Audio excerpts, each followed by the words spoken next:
بسم اللہ الرحمن الرحیم۔ ناظرین کرام السلام علیکم ورحمۃ اللہ وبرکاتہ۔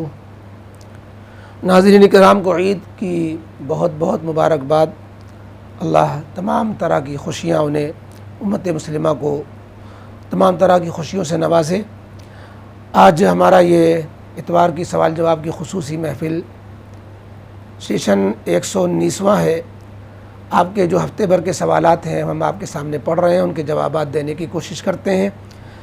پہلا نام افضل انصاری روشن نگر کانپور، کہتے ہیں ایک مسئلہ یہ تھا کہ مسافر کے لیے تراویح کا کیا حکم ہے؟ تراویح سنت مؤکدہ ہے تو کیا معاف ہے؟ جواب یہ ہے کہ تراویح کا حکم دوسری سنت مؤکدہ جیسے ظہر سے پہلے کی ہیں، عشاء کے بعد کی ہیں، تو جو ان کا حکم ہے وہی تراویح کا حکم ہے۔ یعنی مسافر کے لیے جو شرعی مسافر ہے 48 کلومیٹر کی دوری پر گیا ہوا ہے اور 15 دن سے کم کا قیام ہے، تو اس کے لیے تراویح اختیاری ہے، یعنی پڑھ لینا چاہیے، نہ پڑھے تو عام نفلوں کی طرح چھوڑ دینے میں کوئی گناہ نہیں پڑے گا۔ اگلا سوال مفتی صاحب، ایک مسئلہ اور عرض تھا کہ ایک صاحب نے زمین خریدی لیکن اس کو بیچنے کی نیت نہیں تھی، لیکن 1 سال بعد ان کی نیت بدل گئی، انہوں نے بیچنے کا ارادہ کر لیا اور 1 سال گزر گیا، تو اب وہ اس کی زکوٰۃ جتنے کی خریدی تھی اتنے پیسے کی نکالیں گی یا جتنی اس وقت اس کی قیمت ہے اس کے اعتبار سے؟ جواب یہ ہے کہ جب زمین خریدی تھی اور بیچنے کی نیت تھی ہی نہیں تو وہ ابھی مال تجارت نہیں بنا، اور بعد میں بیچنے کی نیت کر لی اب بھی وہ مال تجارت نہیں بنا۔ جب بیچیں گے اس سے جو آمدنی آئے گی، جو پیسے آئیں گے، اس پر زکوٰۃ آئے گی۔ ابھی زمین پر زکوٰۃ بیچنے کی نیت کر لینے سے بھی نہیں ہوگی، چونکہ سیل کرنے کے لیے خریدی ہی نہیں گئی تھی وہ۔ آگے ایک مسئلہ ان کا اور ہے کہ مفتی صاحب، ایک مسئلہ یہ تھا کہ جیسے کسی شخص نے فرض نماز کی پہلی رکعت میں سورہ غاشیہ پڑھی، پھر دوسری رکعت میں سورہ اعلیٰ پڑھ دی، تو کیا سجدہ سہو کرنا پڑے گا؟ اگر نہیں تو کیا حکم ہے؟ سجدہ سہو نہیں کرنا پڑے گا۔ یہ ایسی غلطی نہیں ہے جس سے واجب ترک ہو رہا ہو، یہ مستحب ہے کہ ترتیب وار صورتیں پڑھی جائے، سورہ اعلیٰ پہلے تو پہلے پڑھی جائے، سورہ غاشیہ بعد میں تو بعد میں پڑھی جائے۔ ترتیب کی رعایت کرنا قرات میں یہ مستحب ہے، واجب نہیں ہے، لہذا واجب نہیں چھوٹا تو سجدہ سہو بھی نہیں کرنا پڑے گا، البتہ دھیان رکھنا چاہیے۔ اگلا سوال جناب زید صاحب کانپور، سلام کے بعد کہتے ہیں مفتی صاحب، ایک مسئلہ عرض تھا کہ جیسے آج کل لوگوں کے تراویح میں پارے چھوٹ جاتے ہیں تو وہ امام صاحب یا کسی حافظ کو پیسے دے کر سنتے ہیں، تو کیا وہ پیسے دینا یا حافظ کے لیے پیسے لینا کیسا ہے؟ رشوت ہے؟ نہیں، اس طرح طے کرنا چاہیے۔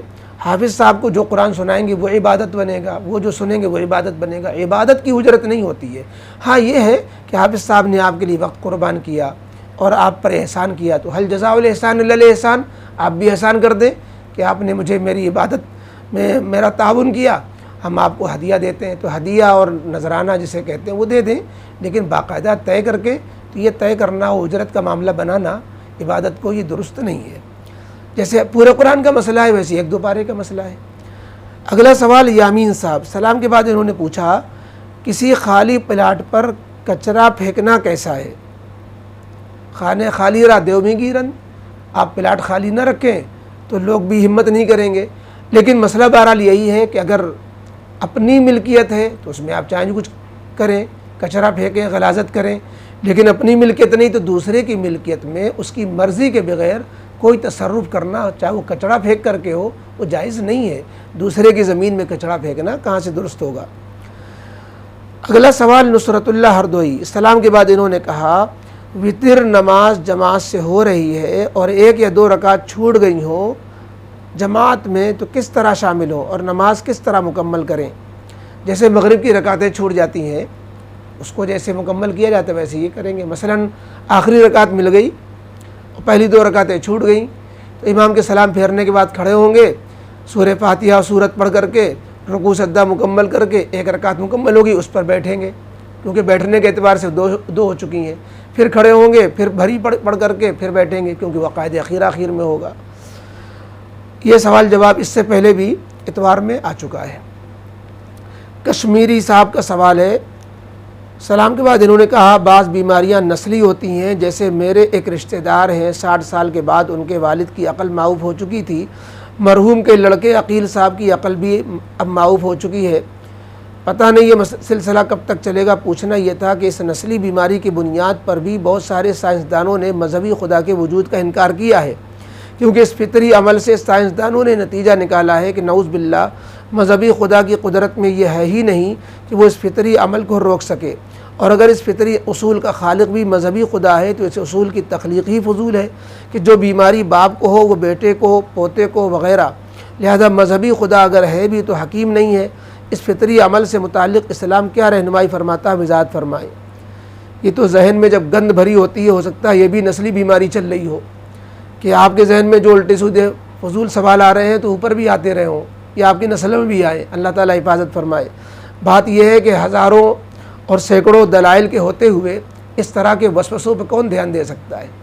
اگر اللہ رب العزت بعض بیماریوں کو نسلی بنا دے اور بعض بیماریوں کو اصلی بنائے، بعض بیماریوں کو نسلی بنا دے، اللہ کی اس میں حکمت نہیں ہو سکتی کیا؟ اللہ کا کون سا فعل حکمت سے خالی ہو سکتا ہے؟ اگر جو ہے خدا نہیں ہے تو اس نسلی بیماری کو دور کرنے پر آپ بندے قادر ہونا چاہیے نا۔ اگر قادر نہیں ہے تو یہ خود خدا ہونے کی دلیل ہے، اس در سے کیوں نہیں آپ نے دلیل پکڑی؟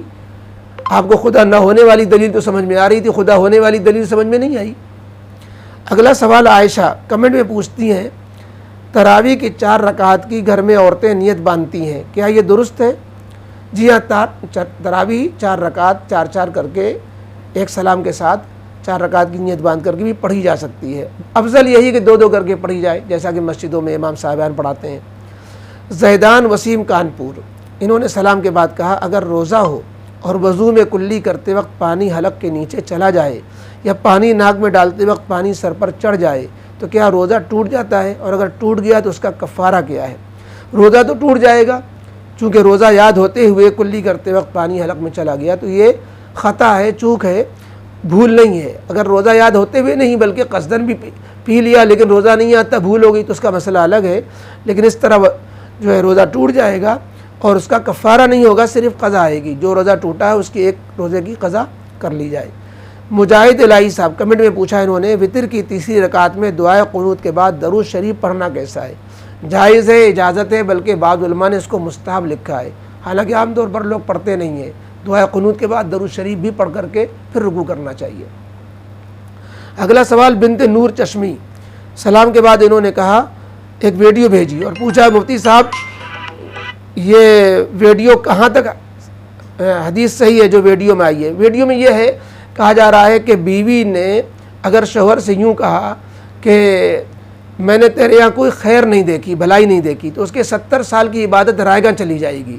بھائی یہ کوئی حدیث میری نظر سے نہیں گزری، اپنی جگہ پر اس طرح کی دوسری حدیثیں تو بہت ہیں کہ عورت کی ناشکری کی وجہ سے عورت کو جہنم میں ڈالا جائے گا اور عورت بہت زیادہ ناشکری ہوتی ہیں، یہ سب تو ہے، لیکن یہ حدیث جو آپ نے ویڈیو میں بھیجی ہے ہماری نظر سے نہیں گزری، مزید تحقیق کرتے ہیں، بعد میں انشاءاللہ کبھی موقع سے اگر ملی تو اس کا جواب دیا جائے گا۔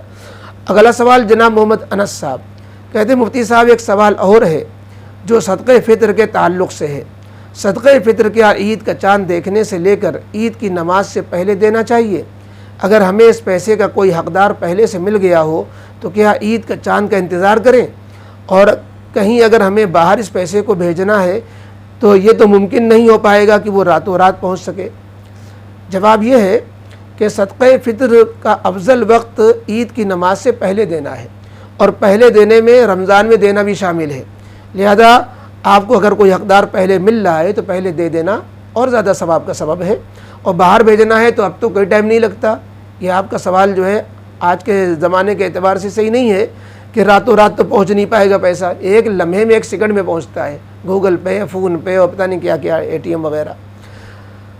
توصیف باسورت گجرات، انہوں نے ایک آڈیو میں داڑھی یا سر کے بال پر کلر کرنے کے بارے میں سوال کیا ہے کہ 40 سال پر ہونے پر کیا ہم کالا کلر کر سکتے ہیں داڑھی میں، سر میں، یا 40 سال سے پہلے کر سکتے ہیں نہیں کر سکتے ہیں؟ جواب یہ ہے کہ فطری طور پر جب بال سفید ہو جاتے ہیں اور وہ عمر تقریباً 40 سال ہے یا اس سے اوپر، تو پھر جب بال فطری طور پر سفید ہونے لگ گئے تو اب اس میں کالا کلر کرنا یہ دھوکہ ہے، اس سے منع کیا گیا ہے۔ لہذا اگر اس سے پہلے آپ 40 سال سے پہلے کلر کر رہے ہیں کالا کلر بھی کر رہے ہیں تو یہ بیماری سے بال سفید ہوئے اس کو کلر کر سکتے ہیں۔ اگلا سوال عرفان سعودیہ عربیہ ریاض، انہوں نے 2 آڈیو بھیجی ہیں چھوٹی چھوٹی۔ اس میں ایک میں پوچھا ہے سونے پر زکوٰۃ سے متعلق کہ ہم سونا جو خرید کر لاتے ہیں وہ مہنگا ہوتا ہے اور وہی سونا جب سونار کو بیچتے ہیں تو سستا ہوتا ہے، زکوٰۃ کس قیمت پر نکالیں گے؟ جواب یہ ہے کہ جو سونا آپ کے پاس ہے جب آپ اس کو بیچیں گے تو بیچنے والی جو قیمت ہے جو سونار جو لگائے گا اس قیمت پر زکوٰۃ نکلے گی۔ ان کا دوسرا آڈیو ہے، اس میں قرض دیے ہوئے پیسوں پر زکوٰۃ کے متعلق سوال ہے۔ اس کا خلاصہ یہ ہے کہ ہم نے کسی کو قرض دیا، اب ملنے کی امید نہیں رہی، تو کیا ہم جب پیسہ ملے گا تو گزشتہ سالوں کی بھی زکوٰۃ نکالیں گے؟ جواب یہ ہے کہ قرض کی 2 نوعیتیں ہیں۔ اگر اس قرض کی واپسی کی امید ہے تو آپ کو ہر سال کی زکوٰۃ نکالنا ہے، چاہے وہ 10 سال بعد ملے، آپ کو 10 سال کی۔ اور اگر اس رقم کے ملنے کی امید ہی نہیں تھی، قرض دینے والا انکار کر گیا یا قرض دینے والا ڈیفالٹر ہو گیا، قرض ڈوب گیا آپ کا، تو اب اس کا مسئلہ یہ ہے کہ جس سال آپ کو ملے اس سال اکیلے زکوٰۃ دے، پھر گزشتہ سالوں کی زکوٰۃ نہیں ہے۔ اگلا سوال امیزنگ ویڈیو کمنٹ پہ پوچھتے ہیں، مفتی صاحب میرا ایک ریلیٹیو ہے جو 70% ڈسیبل ہے اور خود سے کوئی کام نہیں کر پاتا ہے، ان کے ہینڈ اور لیگ ورک نہیں کرتے ہیں، وہ لیٹے یا بیٹھے رہتے ہیں، ان کے بھائی ہے جو صبح صبح ان کی ضرورت پورا کر کے چلے جاتے ہیں پھر شام کو آتے ہیں، 20 سال پہلے وہ بالکل فٹ تھے، اس کے بعد سے نماز نہیں پڑھ رہے ہیں اور اکثر وہ ناپاک رہتے ہیں، نماز کیسے پڑھا کریں وہ؟ جواب یہ کہ یہ دیکھنا ہوگا کہ وہ سینس میں ہے کہ نہیں۔ اگر ان کا دماغ سلامت ہے، نماز کے اوقات کا ان کو پتہ چل پا رہا ہے، تو بیٹھے بیٹھے اشارے سے جتنا ہوش ہے ویسے ہی وہ نماز پڑھ لیں گے، اور وہ معذور ہیں لہذا اسی جتنی پاکی وہ حاصل کر سکتے ہیں کر لیں، باقی اسی ناپاکی کی حالت میں اشارے سے نماز کے وقت پر تیمم کر لیا کریں، اور اگر وضو کوئی کرا دے رہا ہے تو وضو کرا دیا کرے کوئی، ورنہ تیمم کر کے وہ اپنے وقت پر اشارے سے نماز پڑھ لیا کریں۔ پوری پاکی اور پورا وضو ان کے لیے ضروری نہیں رہے گا، اور پوری طریقے سے نماز بھی ان کے لیے بغیر اشارے کے پڑھنا جب ممکن نہیں ہے تو اشارے سے ہی ان کی نماز ہو جائے گی۔ اور اگر دماغی سلامت نہیں ہے تب تو پھر یہ معذور ہے، پھر نہ قضا ہے نہ ان کی نمازوں کے فدیہ دینا ہے اگر وہ صحیح نہیں ہو پاتے۔ اگلا سوال کنگ خان کمنٹ میں انہوں نے کہا، خواب میں کسی فورین کنٹری کی لیڈی کو اسلام کی دعوت دینا اور اس دعوت دینے میں اپنی پوری کوشش کرنا کیسا ہے؟ کیا یہ شیطانی وسوسہ ہے یا کچھ اور؟ اسلام کی دعوت دینا تو شیطانی وسوسہ نہیں کہلائے گا، اور ممکن ہے کہ اللہ رب العزت اس کو فوراً کا سفر کرائے اور وہاں دین کی خدمت لے۔ بعض لوگ جو ہے بیرون کی جماعت میں جاتے ہیں اور ان سے دین کا کام ہوتا ہے، اس طرح کا کوئی کام ہو سکتا ہے مستقبل میں اللہ تعالیٰ لے لے۔ اگلا سوال ریحان خان عالم مارکیٹ کمنٹ میں انہوں نے پوچھا، مفتی صاحب میرا سوال یہ ہے کہ اکثر کچھ لوگ یہ کرتے ہیں کہ اپنا قرآن پڑھ رہے ہیں اور دوسرے بندے سے کہہ دیا کہ میرا پارا تم پڑھ دو، یعنی مطلب یہ ہوتا ہے کہ خود کے قرآن پڑھنے میں کچھ حصہ کسی دوسرے سے پڑھوا لیتے ہیں اور یہ سمجھتے ہیں کہ میرے بدلے اس میں کچھ حصہ پڑھ دیا ہے تو یہ میرے ہی حصے میں آیا ہے، تو کیا ایسا کرنا جائز ہے؟ ہاں یہ دیکھنے میں آیا ہے قرآن خوانی کے ٹائم پر آدھا انہوں نے پڑھا اور جلدی ختم کرنا ہے تو دوسرے کو ایک پنہ یہ پڑھ رہا ہے دوسرا پنہ وہ پڑھ رہا ہے، یہ قرآن کریم کی بے ادبی ہے، کہیں مضمون مکمل ہو رہا ہے کہیں کچھ ہو رہا ہے، کوئی آیت کسی آیت سے جڑی ہوئی ہے، جتنا آسانی سے ممکن ہو اتنا پڑھیں۔ یہ کیا ضروری ہے کہ پورا قرآن ہی پڑھا جائے؟ اس سال ثواب ہی کیوں نہ ہو، قرآن خوانی کیوں نہ ہو، دکان مکان کی افتتاح کے لیے قرآن خوانی کیوں نہ ہو، اس کے لیے کوئی ضروری نہیں ہے کہ پورا قرآن ہی پڑھا جائے۔ لہذا یہ چندے والا قرآن کہ آدھا تم پڑھ دو آدھا ادھر سے ہم پڑھتے ہیں اور ایک صفحہ یا یہ کہ دوسرے کو حوالے کر دیا، یہ ٹھیک ہے دوسرے کو حوالے کرنا کوئی گناہ نہیں ہے، دوسرے سے پورا کروا لیا جائے، اور لیکن یہ طریقہ کہ ایک صفحہ ادھر یہ پڑھ رہا ہے ایک صفحہ دوسرا وہ پڑھ رہا، دونوں دیکھ کے اس طرح پڑھ رہے ہیں، یہ صحیح نہیں ہے، اور بہرحال پورا قرآن پڑھنا ہی درست نہیں ہے، پورا قرآن پڑھنا ہی ضروری نہیں ہے، لہذا جتنا ہو جائے اس اتنا بھی برکت کے لیے کافی ہے، اس طرح کے تکلف کی ضرورت نہیں ہے۔ اگلا سوال خان کمنٹ میں پوچھتے ہیں، کیا روزے کی حالت میں ٹیشو پیپر کا استعمال پیشاب کے مقام کے لیے کرتے وقت اس کو زیادہ دبانے سے روزے میں کراہیت آ جاتی ہے؟ جس طرح فتوے کی کتابوں میں لکھا ہے کہ روزے کی حالت میں شرمگاہ میں کاٹن رکھنا صحیح نہیں ہے، اور کیا روزے کی حالت میں پانی سے استنجا پاخانے کے مقام کے لیے کرنے میں اگر کسی نے اپنی انگلی اندر ڈال دی قصدن یا غلطی سے اس کو یاد تھا کہ اس کا روزہ ہے تو کیا روزہ ٹوٹ جائے گا؟ اور کیا عام حالات میں پانی سے استنجا کرتے وقت پانی اندر جاتا ہے کیا مجھے وہم ہو رہا ہے؟ یہ غلط مشہور ہو گیا ہے، اور کسی ویڈیو میں کوئی مولوی صاحب کو بھی اس طرح بیان کرتے سنا گیا کہ استنجا کرنے میں آپ جو ہے انگلی بالکل بچا کے رکھیں، اور ذرا سے بھی انگلی اگر پاخانے کے سوراخ میں پہنچ گئی تو وہ بھائی مسئلہ یہ ہے کہ وہ جو پاخانے کے مقام سے معدے کے اندر تک جو آد گئی ہے، تو معدے کے اندر تک اگر پانی کی تری پہنچے گی تو مسئلہ دوسرا ہو جائے گا کہ روزہ ٹوٹ جائے گا۔ کہاں پہنچتی ہے؟ یہ تو بہت مبالغہ کرنا پڑے گا اس کے لیے۔ معدے کے اندر تری پہنچنا یہ کہ بہت آسان کام تھوڑی نہ ہے، اس کے لیے آلات کی ضرورت ہوگی، اور بار بار جو ہے گیلی انگلی اگر داخل کی جائے تو ہوگا، ورنہ استنجا کرنے میں کبھی ایسی نوبت نہیں آتی۔ یہ غلط ہے کہ استنجا کرنے میں ایسا شبہ ہو جائے روزہ ٹوٹنے کا، یا اسی طریقے سے کاٹن رکھنے سے، پیشاب کے مقام پہ کاٹن رکھنا، سوکھی کاٹن رکھ رہے ہیں تو کیوں روزہ جو ہے ٹوٹ جائے گا یا مکروہ ہو جائے گا، یہ غلط ہے۔